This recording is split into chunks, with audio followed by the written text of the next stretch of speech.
Halo Sobat Healthies, perkenalkan saya Sabina Anissa Yasmin dari Prodi Sarjana Terapan Kebidanan Medan. Di sini saya akan memberitahu Sobat Healthies untuk mengetahui letak janin pada bagian kepala. Nah, di sini ada cephalic, bridge, oblique, dan juga transverse. Nah, apa sih presentasi janin yang normal?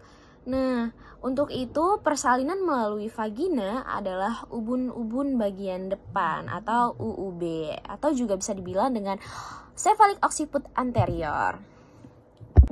Nah, presentasi ini ditandai dengan yang pertama, kepala janin berada di jalan lahir dengan ubun-ubun bagian depan sebagai penanda. Dan yang kedua ada posisi dagu, yaitu janinnya menyentuh dadanya, dada bayi ya. Nah, yang ketiga, wajah janin membelakangi perut ibu. Dan yang keempat itu ada kompon presentasi atau presentasi majemuk yang ditandai dengan posisi tangan lengan atau kaki janin terletak di sebelah kepala janin. Dan biasanya janin dengan presentasi ini bisa dilahirkan melalui vagina karena bagian tubuh yang menyertai kepala janin akan masuk kembali ke dalam rahim saat proses persalinan. Namun, jika tangan atau lengan janin telah melewati bagian kepala, kita akan menyarankan untuk operasi sesar ya teman-teman. Dan yang terakhir di sini kita akan membahas mengenai presentasi dahi atau wajah. Pada presentasi ini, bagian tubuh janin yang terletak di jalan lahir atau dahi dan juga wajah, sehingga bagian kepala janin seperti mendongak. Umumnya janin dengan presentasi ini beralih posisi ke presentasi ubun-ubun.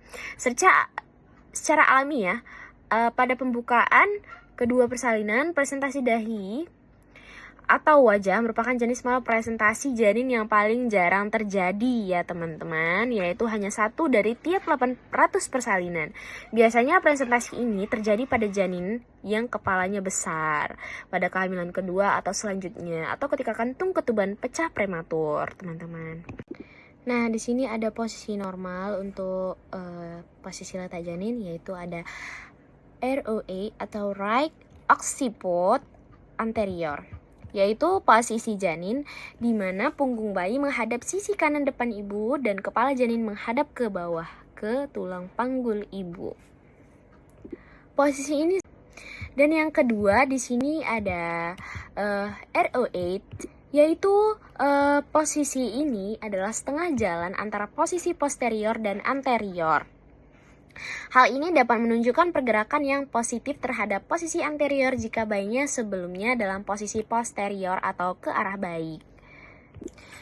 Nah, ROP ini selanjutnya ada right occiput posterior atau ROP, di mana ibu berbaring dan dipanggul menghadap ke depan dan sedikit ke kanan, sehingga bayi akan melihat keluar paha kiri. Dan presentasi ini dapat menyebabkan punggung lebih nyeri dan persalinan lebih lambat. Nah, ROP ini yaitu posisi janin di mana bagian belakang kepala bayi berada di sisi kanan panggul ibu dan menghadap ke punggung ibu.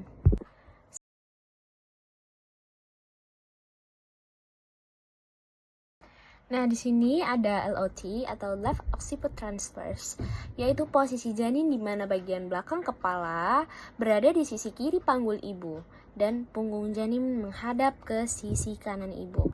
Nah, posisi ini adalah posisi antara posterior dan anterior. Hal ini dapat menunjukkan pergerakan yang positif terhadap posisi anterior jika bayi sebelumnya telah dikenal posterior atau ke arah baik. Nah, selanjutnya di sini ada left occiput anterior atau LOA, yaitu singkatan dari posisi janin di mana panggung bayi menghadap ke sisi kiri dengan ibu dan kepala bayi menghadap ke bawah.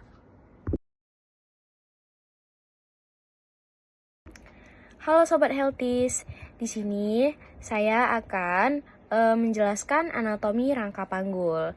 Nah, panggul atau pelvis terdiri dari 2 bagian loh, yaitu bagian lunak dan bagian keras, di mana bagian keras ini yaitu dibentuk oleh tulang dan bagian lunak ini dibentuk oleh otot-otot dan ligamen. Nah, untuk bagian keras pelvis dibentuk oleh dua tulang.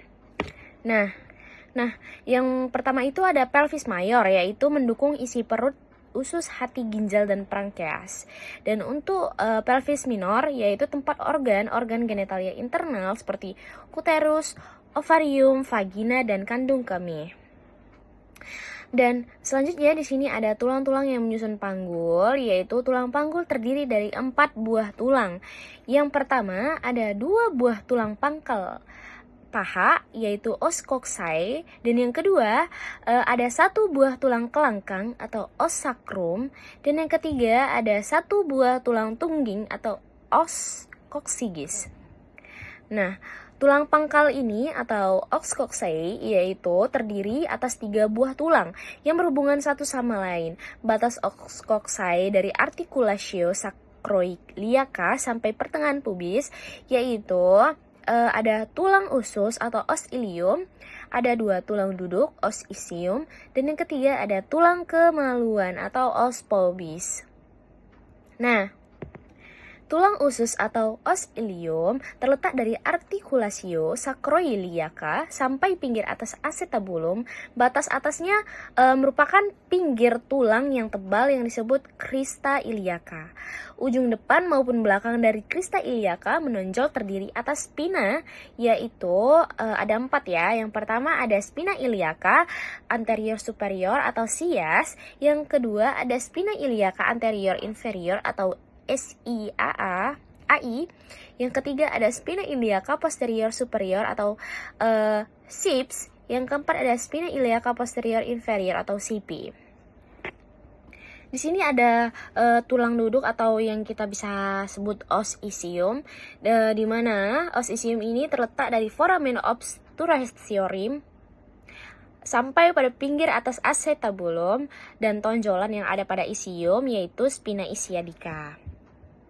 Tulang yang tebal yang menyangga berat badan pada saat duduk adalah tuber ischiadium, disum, dan bagian yang cekung besar sebelah atas disebut ischiura ischiadica mayor, dan bagian yang cekung kecil sebelah bawah disebut ischiura ischiadica minor.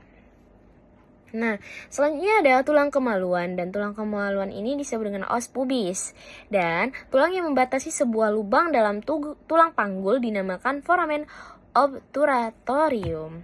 Dan dia di bagian tengah-tengahnya. Dan untuk os pubis ini ada bagian atas yang menonjol pada os pubis yang dinamakan dengan ramus superior, dan cekungan dinamakan linea innominata atau linea terminalis. Pertemuan kedua rumus superior dinamakan tepi atas simpisis. Dan selanjutnya ada pada bagian bawah dinamakan ramus inferior. Inferior itu bawah ya. Pertemuan antara ramus inferior membentuk tepi bawah simpisis. Pada ramus inferior membentuk sudut yang disebut arcus pubis, yaitu sudutnya tidak boleh kurang dari 90 derajat ya, teman. Selanjutnya di sini ada tulang kelangkang atau sacrum. Nah, os sacrum ya. Dan tulang kelangkang ini berbentuk segitiga melebar di atas dan meruncing ke bawah. Bisa teman lihat dari gambar. Dan batas-batas dari os sacrum itu tersendiri ada articulatio sacroiliaca, yaitu batas kanan dan kiri.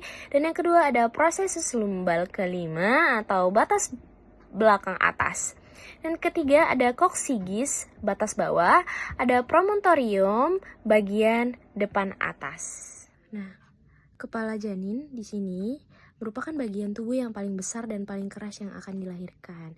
Besar dan posisi kepala janin akan sangat menentukan dan mempengaruhi jalannya persalinan. Nah, di sini itu ada ukuran-ukuran diameter kepala bayi ya, menentukan diantaranya yaitu presentasi belakang kepala melewati vulva dengan diameter submentobregmantica 9,5 cm, dan di sini presentasi puncak kepala yaitu berperan diameter occipitofrontalis kurang lebih 11,5 cm, presentasi dahi diameter occipitalis mentalis kurang lebih 13 cm, presentasi muka diameter submentobregmantica epipektika 9,5 cm, diameter biparietalis, ukuran lintang antara os parietal kanan dan kiri, diameter bitemporalis, ukuran lintang terkecil antara dua temporalis kurang lebih 8 cm. Ukuran sirkumferensia atau lingkar kepala bayi yaitu sirkumferensia suboccipito 32 cm, occipito frontalis 34 cm, mento occipitalis 35 cm, dan submento brakmenticus 32 cm.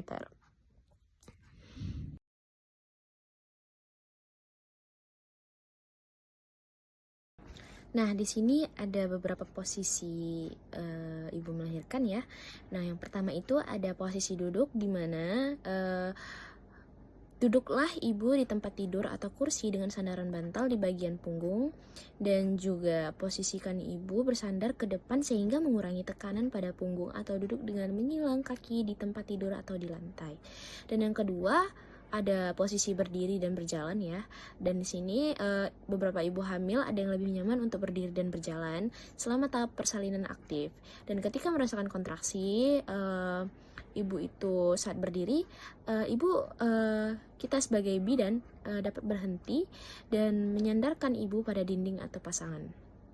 Dan ketiga ada posisi hand and knees, yaitu menjadi salah satu posisi melahirkan yang paling sangat populer dan bisa kita letakkan dua tangan dan lutut di atas tempat tidur. Dan penelitian ini menunjukkan posisi yang bisa mengurangi sakit punggung sebelum dan selama persalinan. Jika siku ibu terasa lelah, naikkan bagian kepala tempat tidur agar ibu bisa mengistirahatkan lengan saat berlutut, atau sandarkan bagian depan tubuh ibu pada tumpukan bantal jika ini bisa membuat ibu merasa lebih nyaman. Dan yang keempat di sini ada berbaring miring. Nah, posisi melahirkan ini memberikan waktu istirahat bagi ibu hamil yang kelelahan saat persalinan, sekaligus menghindari tekanan aliran darah yang bisa terjadi saat Anda ibu itu berbaring, terlentang, dan mulailah dengan berbaring pada sisi kiri, dan lebih dianjurkan demi kelancaran aliran darah, selipkan bantal di antara lutut ibu agar terasa nyaman. Jika ingin mengganti posisi, minta suami untuk membantu agar berganti posisi miring ke kanan. Di sini ada posisi birthing ball atau duduklah pada birthing ball yang sering digunakan pada kelas yoga. Minta bantuan suami untuk menahan bola agar ibu tidak terjatuh. Saat duduk, bersandarlah pada tumpukan bantal di tempat tidur. Posisi ini membuat ibu tetap berjongkok dan menggerak-gerakkan pinggang saat berada. Badan berat ibu dapat tertahan. Selain duduk di atas birthing ball, ibu bisa bersandar ke bola ketika berlutut atau tempatnya bola pada kursi, dan bersandarlah sambil berdiri. Yang keenam ada posisi jongkok atau squatting, dan dimana posisi jongkok ini mungkin jarang diminati ibu hamil selama proses persalinan, tapi nggak ada salahnya untuk dicoba. Dan ibu bisa melakukan squatting sambil pegangan ke kursi atau ke suami. Posisi melahirkan ini akan mempermudah tubuh membuka jalan lahir dan juga memberi ruang untuk janin buat mengarahkan kepalanya ke jalan lahir. Namun hati-hati ya, karena posisi ini bisa sangat melelahkan. Dan selanjutnya posisi menaikkan satu kaki ke kursi atau lunging.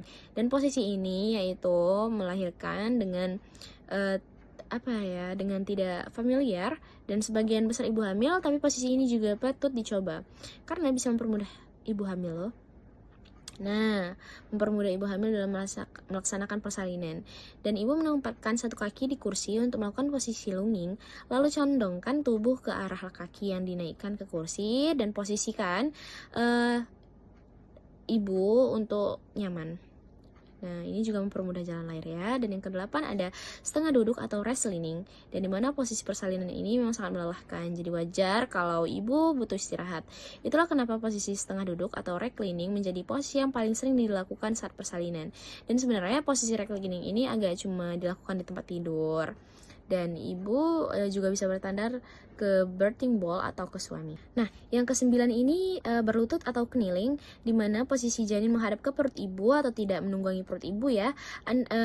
Kita sebagai bidan bisa mencoba posisi ibu kneeling untuk membantu si kecil mengubah posisinya. Posisi melahirkan yang satu ini juga membantu ibu untuk beristirahat loh. Dan posisi-posisi melahirkan di atas juga bisa digunakan dalam selama tahap persalinan aktif, di mana ibu harus mendorong si kecil untuk keluar menuju jalan lahir.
Halo sobat healthies, di sini saya akan memberikan pengetahuan mengenai kapan sih TFU normal dan tidak normal itu. Nah, TFU atau tinggi fundus uteri itu yang sesuai dengan usia kehamilan, sekitar usia kehamilan dalam sentimeter dengan selisih kurang lebih 2 cm.